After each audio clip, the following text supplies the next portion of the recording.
Mean राशि वाले बंधु, आप सभी का स्वागत है। अभिनंदन करते हैं मीन मंथन यूट्यूब चैनल में। तो मीन राशि वालों, जरा ध्यान से समझना। भयानक तूफान आपकी ओर बढ़ रहा है, मुसीबतों का पहाड़ आपके ऊपर टूटने वाला है। आने वाले समय और काल में आपके जीवन में भयंकर नकारात्मक घटनाओं की झड़ी जैसी लगने वाली है। आपके ऊपर ना केवल तांत्रिक क्रिया नकारात्मक ऊर्जाओं का प्रभाव रहने वाला है, बल्कि बनने वाले शुभ ग्रह योगों का भी आपको कोई भी लाभ प्राप्त नहीं होगा जब तक आप करते रहेंगे ये 5 बड़ी गलतियां। जी हाँ बंधुओं, इन 5 बड़ी गलतियों में कुछ गलतियां ऐसी हैं जिन्हें आप चाह कर भी सुधार नहीं सकते हैं।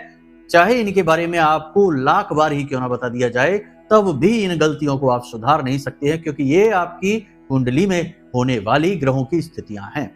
आपकी कुंडली आज हम खुलवाएंगे और आपकी कुंडली में आपके सामने ही ग्रहों की कुछ ऐसी स्थितियां हैं जिनके बारे में आपको जागरूक करेंगे, और इन नकारात्मक ग्रह स्थितियों के क्या परिणाम होते हैं, क्यों आपके जीवन में लगातार एक के बाद एक स्ट्रगल है, संघर्ष है। ऊंचाई जीवन में आती तो है, लेकिन फिर आप नीचे आ जाते हैं। उतार चढ़ाव की स्थिति जीवन में क्यों बनी रहती है, इसके विषय में आपको बताएंगे। साथ ही आपको बताएंगे आपकी कुंडली के अनुसार सर्वश्रेष्ठ समाधान। जी हाँ बंधुओं, जब लग्न पीड़ित होता है, जब राहु की स्थिति नेगेटिव होती है, शनि की स्थिति नेगेटिव होती है, तब हमें कौन से विशेष उपाय करने चाहिए। हमने अपने एक कार्यक्रम में कहा था कि राहु का उपाय, शनि का उपाय कोई ऐसा उपाय नहीं है जिसे हर कोई व्यक्ति जाकर करने लगे और उसके जीवन में शुभ घड़ियां आ जाएं।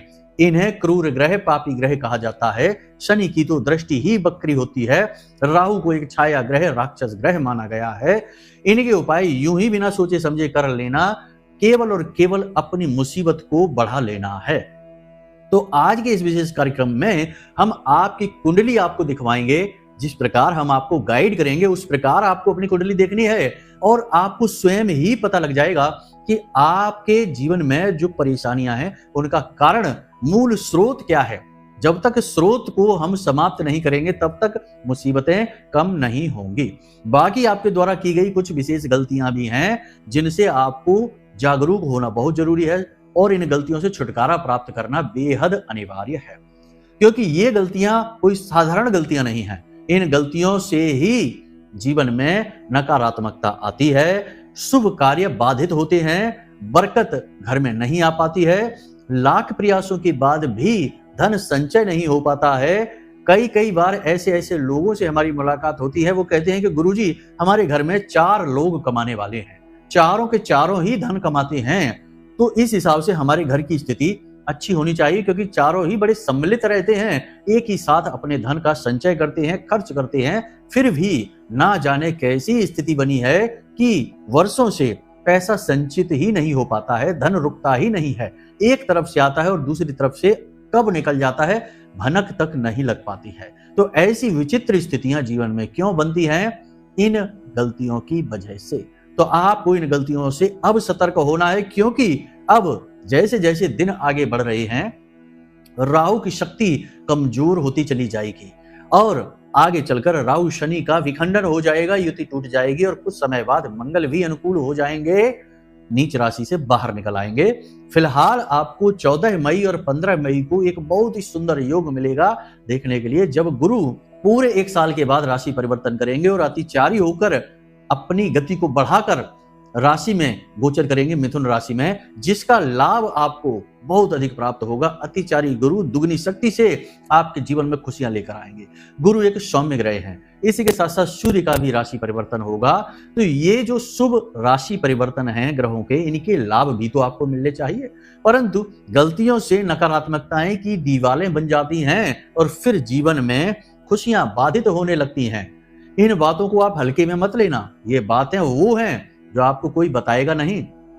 जब आप मोटी मोटी दक्षिणाएं देंगे, लोगों को फीस देंगे, तब लोग इन विषयों को चर्चा करते हैं, वरना कोई नहीं करता ऐसे गहरे विषयों की चर्चा। लोग मीठी मीठी बातें, अच्छी चिकनी चुपड़ी बातें करके कार्यक्रमों में चले जाते हैं, और सुनकर तो आप बहुत आनंद आता है कि अब तो बहुत अच्छा होने वाला है, ये होगा वो होगा, इतना सब कुछ, कर्जा चला जाएगा, पैसा ही पैसा होगा, सब कुछ अच्छा। लेकिन होता कुछ भी नहीं है, बस बातें हैं, क्योंकि ये बातें इसीलिए की जाती हैं ताकि लोगों का दिल जीता जा सके, रीच बढ़ाई जा सके, और लोग आपसे जुड़ने का प्रयास करें।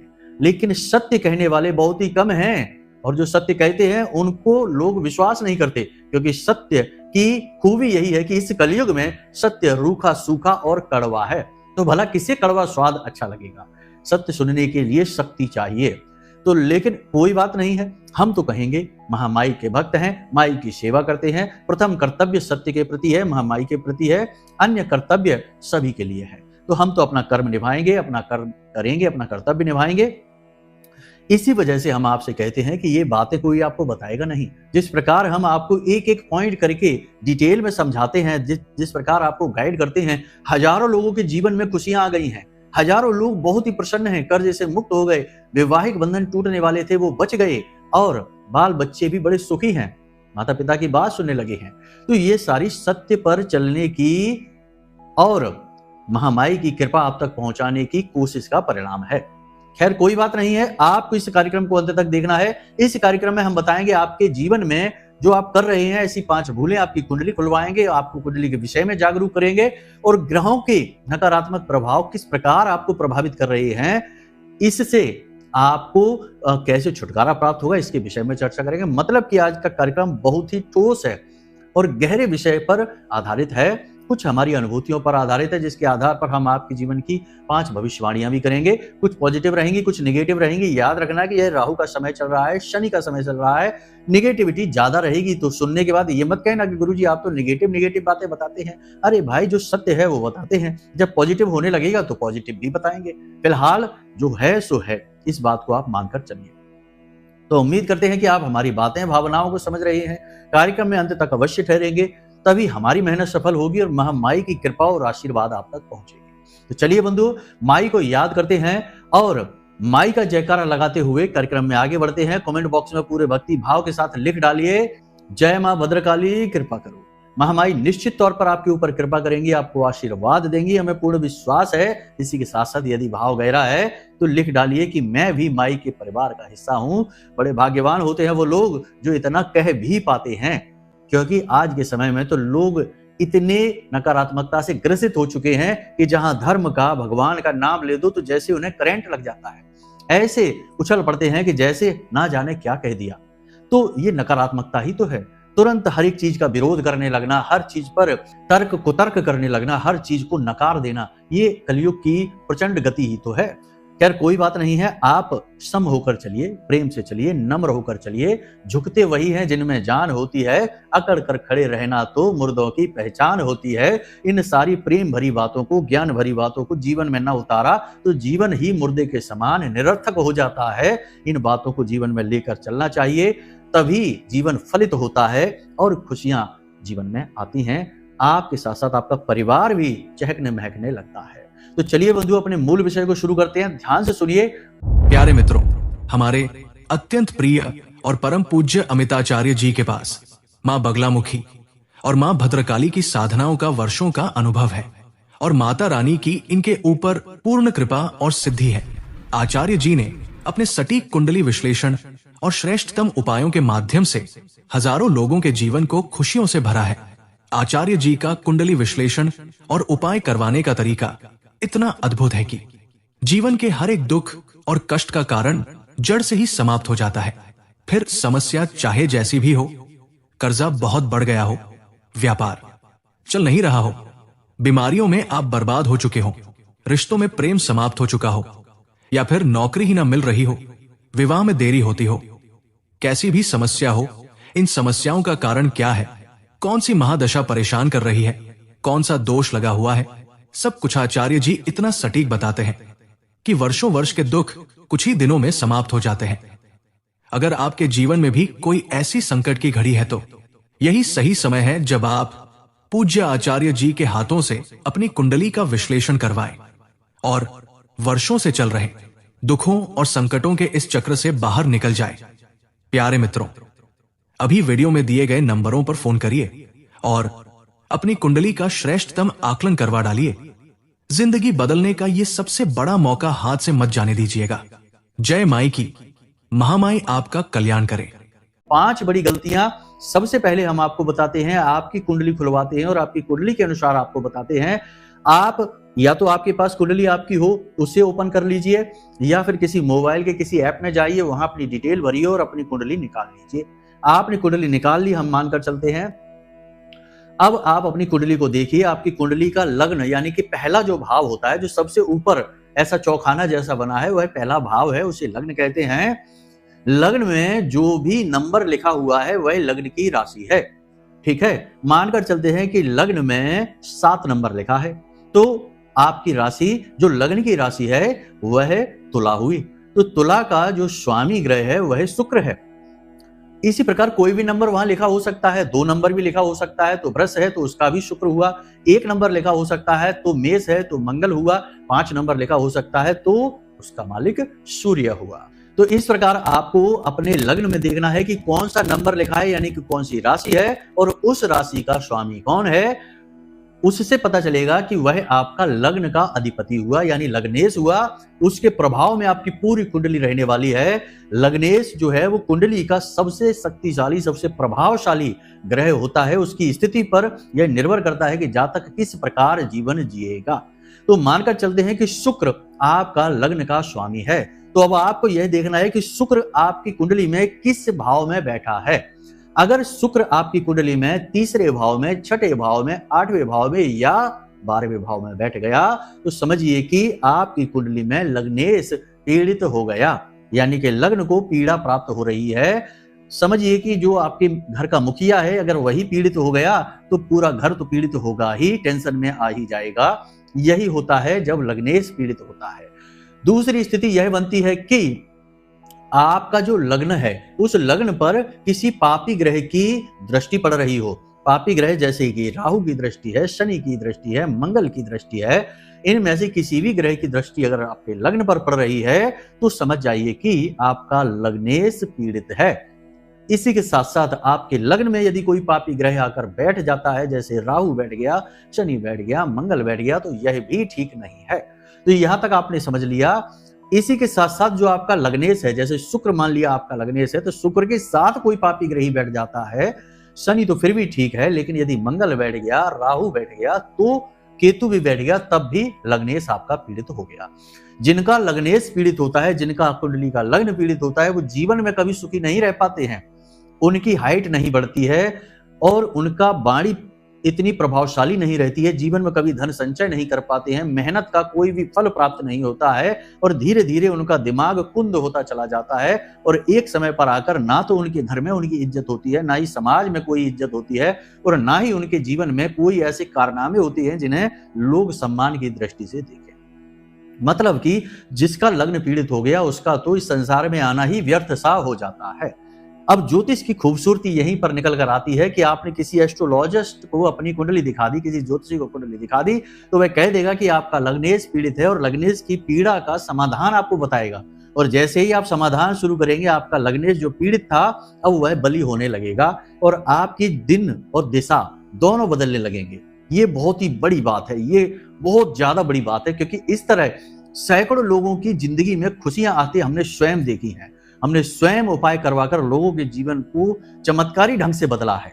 तो ये बात हम अपने अनुभव से आपको बता रहे हैं। तो अब यहां पर आपका लग्नेश आपको देखना है। अगर आपको इतने पर भी समझ में नहीं आ रहा है तो आप टेंशन न लो, छोटी सी दक्षिणा के साथ आप कुंडली अपनी हमें दिखवा सकते हैं। नंबर हमने वीडियो में दे रखे हैं, इन नंबरों पर आप फोन करिए और अपनी कुंडली दिखवा लीजिए। आपको श्रेष्ठतम समाधान मिल जाएंगे कि आपका लग्नेश पीड़ित है कि नहीं है, यह भी पता चलेगा, या फिर लग्नेश की जगह आपका जो धनेश है यानी दूसरा भाव है, कहीं वो तो पीड़ित नहीं है, जो आपका सप्तम भाव है वही तो पीड़ित नहीं है, दसम भाव तो पीड़ित नहीं है, नवम तो पीड़ित नहीं है। इस तरह से आपके जो महत्वपूर्ण भाव हैं, जिनसे जिंदगी का आधार बनता है, खुशियां जीवन में आकर्षित होती हैं, उन भावों पर कोई नकारात्मक दृष्टि तो नहीं है, किसी की कोई नकारात्मक ग्रह तो नहीं बैठा है, कोई गलत योग युति तो नहीं है। इनके समाधान आपको हम बता देंगे और आप जैसे ही उपाय करना शुरू करेंगे, देखिए रातों रात चमत्कार नहीं होगा कि आज उपाय किया और कल कोई आपको झोली भर के रुपए देके चला गया कि लो भाई साहब आपके करोड़ों रुपए हमारे पास हैं, आप ले लो। ऐसा नहीं होता है, ये बातें भी करना बड़ी ही बचकानी बातें हैं। आप 27 दिनों में यानी कि एक चंद्रमास में आपको समाधान स्पष्ट तौर पर दिखाई दे जाएंगे कि हाँ बदलाव आ चुका है। जी हाँ, दिन और दिशा विचारधारा सब कुछ बदल जाएगी 27 दिनों के अंदर अंदर। ठीक है, तो एक तो ये हो गया, ये एक गलती है, इसको आप चाहकर भी सुधार नहीं सकते हैं जब तक कि आप किसी एस्ट्रोलॉजिस्ट से, किसी ज्योतिषी से संपर्क में नहीं आते हैं। इसीलिए हमने कहा कि एक गलती ऐसी है जिसे आप चाहकर भी सुधार नहीं सकते हैं। अब दूसरी गलती की बात करते हैं कि हमेशा अपने बारे में नेगेटिव सोचते रहना, क्योंकि लंबे समय से परेशान चल रहे हैं, लंबे समय से टेंशन में चल रहे हैं, धन की समस्या, स्वास्थ्य की समस्या, क्लेश रहता है, हर जगह बाधाएं ही बाधाएं, स्ट्रगल इतना ज्यादा है कि लड़ते लड़ते थक गए हैं, तो अपने बारे में ही निगेटिव विचारधारा बना ली है कि शायद अब जिंदगी में कुछ बचा नहीं है, अब सिर्फ टेंशन है, अब नर्क की तरह जीवन को बस भोगना है, अब कुछ भी जीवन में नहीं हो सकता, चाहे कोई उपाय कर लें, चाहे कोई पूजा कर लें, कुछ भी नहीं हो सकता। ये जो विचारधारा है, नकारात्मक विचारधारा, और भी गहरी होती है, बहुत गहरी होती है। तो ये जो नकारात्मक विचारधारा है, ये बहुत बड़ी गलती है। क्योंकि देखिए कि आपने कोई कर्म किया, वो एक कहावत आपने सुनी होगी, हमने भी सुनी है कहीं पर, कि एक पत्थर तोड़ने वाला बड़े से पत्थर को तोड़ने का मन बनाता है और हथौड़े से उस पर वार करना शुरू करता है, एक के बाद एक वो उस पर सैकड़ों वार करता है, और वह पत्थर टस से मस नहीं होता, टूटता ही नहीं है। फिर अचानक अगला बार वह करता है और वह पत्थर 2 टुकड़ों में टूट जाता है। लोग देखकर आश्चर्य में पड़ जाते हैं कि वाह, तुमने तो एक हथौड़ा मारा और पत्थर टूट गया। लेकिन क्या सचमुच में एक हथौड़े से ही पत्थर टूटा? नहीं, उसके द्वारा किया गया हर एक वार पत्थर को अंदर से कमजोर कर रहा था, और अंतिम वार जब उसने किया तो उसमें वह पत्थर 2 टुकड़ों में टूट गया। तो उसके द्वारा किए गए हर एक वार की अहमियत उतनी ही है जितना कि अंतिम वार की अहमियत थी। ठीक उसी प्रकार जीवन में यदि संघर्ष है, कष्ट है, परेशानी है, आप उनसे बाहर निकलने का प्रयास कर रहे हैं, तो आपके द्वारा किया गया हर एक प्रयास, चाहे वह फलित हो रहा हो या ना फलित हो रहा हो, तब भी वह उतना ही कीमती और बेशकीमती है जितना कि वह प्रयास होगा जो आपको इन मुसीबतों से बाहर निकालेगा। कहने का मतलब यह है कि एक एक ईंट कर करके अपने जीवन को आप रच और गढ़ रहे हैं। जब अंतिम ईंट लगाकर और आप कामयाबी को सिर उठाकर देखेंगे, तब यह न सोचना कि उस अंतिम ईंट से आप कामयाब हुए हैं। हर ईंट, हर संघर्ष, हर तकलीफ, हर दुख आपको आगे बढ़ा रहा है। अब ऐसे में बीच में ही निगेटिव हो जाना, नकारात्मक हो जाना, भगवान को कोसने लगना, किस्मत को कोसने लगना, अपने रिश्ते नातों को, अपने आप को ही कोसने लगना कि हम तो पैदाइशी बदनसीब हैं, हम तो पैदाइशी पनौती हैं, ऐसे भी लोग कहते हैं, हमने तो जिंदगी में कभी सुख नहीं देखा, हम तो कभी सुखी नहीं हो सकते। ये विचारधारा बहुत ही खतरनाक, ये एक जहर की तरह काम करती है और आपके द्वारा किए गए हर एक कर्म को वहीं के वहीं समाप्त कर देती है। तो इससे आपको दूर रहना है। एक कहानी जो हमने आपको पिछले भी कार्यक्रमों में सुनाई थी, फिर सुना देते हैं कि एक बार अर्जुन और भगवान श्री कृष्ण जा रहे थे। एक कुत्ते की लाश सड़क के किनारे पड़ी हुई सड़ रही थी। अर्जुन ने मुंह पर कपड़ा रखा, नाक पर, और कृष्ण से कहा कि माधव देखो, कुत्ते की लाश कितनी बुरी तरीके से सड़ गई है।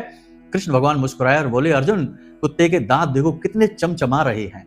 यानी कि अर्जुन ने जहां नकारात्मकता देखी, कृष्ण ने, भगवान श्री कृष्ण ने सकारात्मकता देखी। यानी कि एक सड़ी गली लाश में से भी पॉजिटिव एनर्जी देखने का सामर्थ्य भगवान के पास है, और वो यही आपको भी सिखा रहे हैं कि आप जिंदगी के हर एक पल, हर एक तकलीफ, हर एक दुख में आपको पॉजिटिव रहना है, भगवान पर विश्वास रखना है। जिसने भगवान से विश्वास हटा लिया, जो भगवान को कोसने लगा, उसका उद्धार असंभव है। ठीक है, तो ये सारी बातें हम आपको बता रहे हैं, ये हल्के में मत लेना, ये आपके जीवन का मूल है, सार है। इन्हीं के आधार पर जीवन आपका आगे बढ़ेगा। इन बातों को हल्के में ले लिया, इन बातों की अहमियत नहीं समझी और छोड़कर कार्यक्रम चले गए, तो बेड़ा गर्क है। कोई नहीं आएगा बचाने के लिए। इस संसार में कोई किसी को बचाने नहीं आता, कोई किसी का उद्धार करने नहीं आता। सब मतलब के साथी हैं, उतना ही मदद करेंगे जितने में उनको नुकसान ना हो जाए, उतनी ही बात बताएंगे जितने में उनको कोई घाटा ना हो जाए। जरा भी एक पैसे का भी किसी का नुकसान या घाटा होने लगेगा, लोग आपसे पीछा छुड़ा लेंगे, फिर चाहे आप जियो या तो बस। ये सारी बातें समझिए। हम माई के सेवक हैं, महामाई की सेवा करते हैं, और आपके जीवन को खुशियों से भरना हमारा परम धर्म है, क्योंकि हमारे लिए यह एक सेवा कार्य है। अब कुबुद्धि और मूर्खों की नजर में तो 50 बातें होती हैं कि आप तो व्यू ले रहे हैं, ये ले रहे हैं, वो ले रहे हैं। यूट्यूब से कोई, हमारे जैसे लोग कभी करोड़पति नहीं बनते, क्योंकि यूट्यूब कितना किसको देता है ये सब जानते हैं। हम तो बस सेवा कर रहे हैं, और बस महामाई दे रही हैं जो देती है, और उन्हीं से हम आस रखते हैं, और किसी से कोई उम्मीद आस नहीं रखते। माई ही हमारी दाता है, वही हमारी माँ है, और हम उन्हीं पर अपनी आस टिकाते हैं, और हमारी हर आस को वो पूरा कर देती है। तो इन सब फिजूल की, बितरकी, कुतरकी बातों से आप दूर रहें, ज्यादा बेहतर रहेगा। तीसरी गलती आपको हम बता दें कि किसी पर भी विश्वास नहीं करना है। विश्वास आपके लिए विष के समान होगा। यह जो समय और काल है यह अनुकूल नहीं है, पूर्ण प्रतिकूल है। और इस समय पर किसी के साथ विश्वास करना, किसी पर भी भरोसा कर लेना आपके लिए विष के वास के समान हो जाएगा। आगे चलकर आपको धोखा प्राप्त होगा। धन को लेकर खास तौर से किसी को विश्वास नहीं करना, यूं ही किसी की मदद के लिए पैसा नहीं दे देना, किसी की सहायता के लिए धन नहीं दे देना और किसी को भी उधार नहीं देना है अगले 5 से 7 दिनों में। समय और काल बहुत ही नेगेटिव है। राहु आपको लंबी चौड़ी चोट पहुंचा देगा, पैसा तो वापस नहीं आएगा, इस बात की गारंटी है। ठीक है। चौथी गलती हम आपको बता देते हैं, आपकी कटु वाणी। वाणी को आप हल्के में मत ले लेना। आप जो भी कुछ बोलते हैं वह अक्षरों से निर्मित होता है और अक्षर का मतलब होता है जिसका कभी क्षरण नहीं होता। आपने ये कहावत तो सुनी ही होगी कि थप्पड़ की मार लोग भूल जाते हैं, लेकिन बातों की जो मार होती है वह कोई नहीं भूलता है। बातें याद रह जाती हैं, बाकी आपके द्वारा किए गए सारे कर्म भुला दिए जाएंगे। आपके द्वारा बोले गए शब्द आजीवन याद किए जाएंगे और बातों की वजह से ही रामायण और महाभारत का युद्ध भी हो गया। शब्दों में बहुत अधिक शक्ति होती है, तो आपको अपनी वाणी पर पूर्ण नियंत्रण रखना है अगले 5 से 7 दिनों में, वरना विवाद, तनाव, झगड़ा और नकारात्मकता निश्चित है। अब शब्द किसी से भी ना बोलें, कठोर वाणी का प्रयोग ना करें और जितना हो सके उतना विनम्र होकर चलें, तो ही आपका उद्धार होगा, वरना बहुत विषम परिस्थितियां आ रही हैं, कठिनाई दूर नहीं होगी। ज्योतिष की नजर में यदि देखा जाए तो वाणी का सीधा संबंध माता काली से भी है, मां सरस्वती से भी है, बुध से भी है और शुक्र से भी है। आपके गले की जो मांसपेशियां हैं, जिसे हम वोकल कॉर्ड वगैरह कहते हैं, ये सब शुक्र का सूचक होती हैं और जो शब्द आप निकालते हैं वह बुध का सूचक होती हैं। बुध यानी कि आपकी वाणी। जुबान पर माता सरस्वती बैठती हैं जो राहु की देवी हैं और माता काली आपके द्वारा की गई अभिव्यक्ति है, आपकी एक्सप्रेशन है कि आपने किस भाव में कोई भी बात कही है।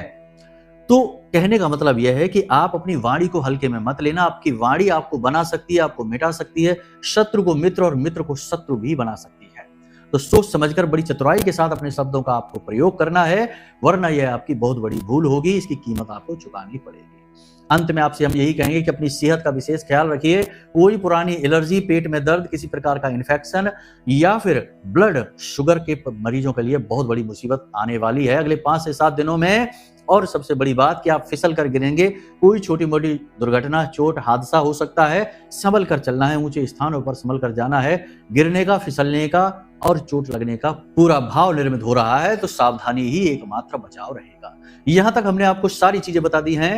अब आपको हम उपाय बताते हैं। वैसे तो बहुत सारे उपाय होते हैं, बहुत सारी चीजों के अलग अलग तरीके से उपाय करके हम जीवन में पॉजिटिव एनर्जी को ला सकते हैं, लेकिन कुछ सरल उपायों की बात हम यहाँ पर करेंगे। तो सबसे पहला उपाय तो आपको हम यही कहेंगे कि आप जिस भी भगवान में आस्था रखते हैं, विश्वास रखते हैं, अगले 5 से 7 दिनों में उनके नाम का कोई अनुष्ठान उठा लीजिए। मान लीजिए कि हनुमान चालीसा, यानी हनुमान जी पर अगर आप विश्वास रखते हैं, हनुमान जी के लिए मन में भाव उत्पन्न होते हैं, तो आप प्रतिदिन 7 हनुमान चालीसा पाठ का एक अनुष्ठान उठा लीजिए। पहले दिन हनुमान जी की मूर्ति के सामने बैठना। आज आप इस कार्यक्रम को सुन रहे हैं, कल से ही आप इस उपाय को, इस क्रिया को शुरू कर सकते हैं। दिन की कोई जरूरत नहीं है, किसी भी दिन, हर दिन हनुमान जी का है, हर दिन शिव जी का है, हर दिन नारायण श्री हरि विष्णु का है, तो कोई भी दिन की चुनने की आवश्यकता नहीं है। विषम परिस्थितियों से बाहर निकलने के लिए आप किसी भी दिन कोई भी उपाय क्रिया प्रारंभ कर सकते हैं। याद रखना कि आपातकाले मर्यादाम नास्ति, शास्त्रों में कहा गया है। तो विषम परिस्थितियों में मर्यादा के बारे में विचार ना करें, छोटी छोटी बातों को आप रुकावट का कारण ना बनाएं। तो आपको क्या करना है कि कल से ही सुबह सोकर जागें, भगवान के लिए, हनुमान जी के लिए बता देते हैं, हाथ में थोड़ा सा जल लेना। वैसे स्नान आदि करने के बाद जाना है पूजा घर में, ये तो आप समझते ही हैं। गाय के घी का दीपक जलाना है, भगवान को प्रसाद चढ़ाना है। उसके बाद हाथ में थोड़ा सा जल, थोड़े से चावल, हो सके तो लाल रंग का पुष्प लेकर और हाथ में अपनी अंजलि में भगवान के सामने जल लेकर और संकल्प करेंगे कि भगवान, हम अगले 7 दिनों तक 7 हनुमान चालीसा प्रतिदिन का अनुष्ठान करने का संकल्प लेते हैं। आप हमें हमारी मुसीबतों से बाहर निकालिए। बहुत शक्तिशाली उपाय है, इसे आप करके देखना एक बार, चमत्कार हो जाएगा, हम गारंटी देते हैं। तो इस प्रकार जल लेना है और आपको छोड़ देना है। अपने ही पूजा घर में करिए, कहीं बाहर जाने की जरूरत नहीं है। और बस बैठकर 7 हनुमान चालीसा का पाठ और 1 बजरंग बाण का पाठ आप कर लेना, आपका उद्धार निश्चित है। अब यदि किसी विशेष मनोकामना के लिए आप इस उपाय को कर रहे हैं, तो दीपक आप आटे का जला सकते हैं या मिट्टी का जला सकते हैं। आटे का दीपक जलाएं तो उस दीपक को जब वो बुझ जाए, आटा उसमें से अग्नि शांत हो जाए, तो रुई बाहर निकाल दें और उसके बाद उस आटे को आप गाय को खिला सकते हैं। बहुत ही अच्छी क्रिया है। आटे का दीपक आप जलाएंगे, आपका मनोकामना कार्य सिद्ध अवश्य होगा। याद रखना, हनुमान जी को मनसा पूर्ण भी कहा जाता है। यही उपाय इसी प्रकार का आप भोलेनाथ के लिए कर सकते हैं। पंचाक्षरी मंत्र ओम नमः शिवाय का 5 माला जाप करने का या 11 माला जाप करने का 7 दिन का अनुष्ठान आप कर सकते हैं। इसी प्रकार शंकर जी के सामने अपनी अंजलि में जल लेना है, चावल लेना है, पुष्प लेना है और इस प्रकार संकल्प करना है। पीले रंग का पुष्प लेना भोलेनाथ के लिए, लाल रंग का नहीं, ठीक है। और जल छोड़ देना है।